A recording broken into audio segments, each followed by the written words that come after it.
સુરત શહેર પોલીસ દ્વારા હાથ ધરાયેલા ઓપરેશન ટ્રેપ અંતર્ગત ક્રાઇમ બ્રાન્ચ, પીસીબી, એસઓજી અને સ્થાનિક પોલીસ સ્ટેશનોની ટીમોએ સંયુક્ત કાર્યવાહી કરી હતી.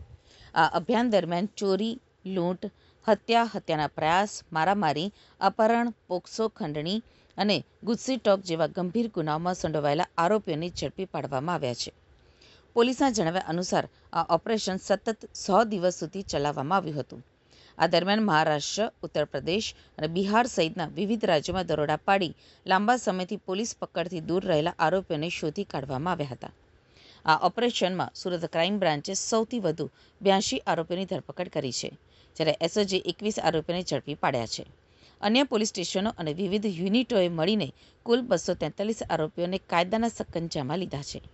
ખાસ વાત એ છે કે આ કાર્યવાહી દરમિયાન 7 ઇનામી આરોપીઓને પણ પકડવામાં પોલીસને મહત્વની સફળતા મળી છે.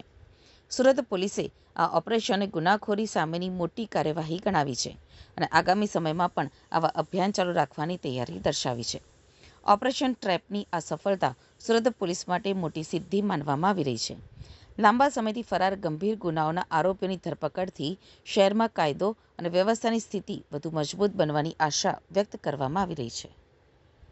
ની ટીમે એક ચોક્કસ હકીકત મળી હતી કે આ આરોપી સુરત આસપાસ વિસ્તારમાં રહેતો છે અને એની હકીકતના આધારે જે વર્કઆઉટ કર્યું એના આધારે આ જહાંગીર ઇબ્રાહિમ હસન મલેકને ક્રાઇમ બ્રાન્ચની ટીમે ઉમરા સુરત ખાતેથી પકડેલો છે.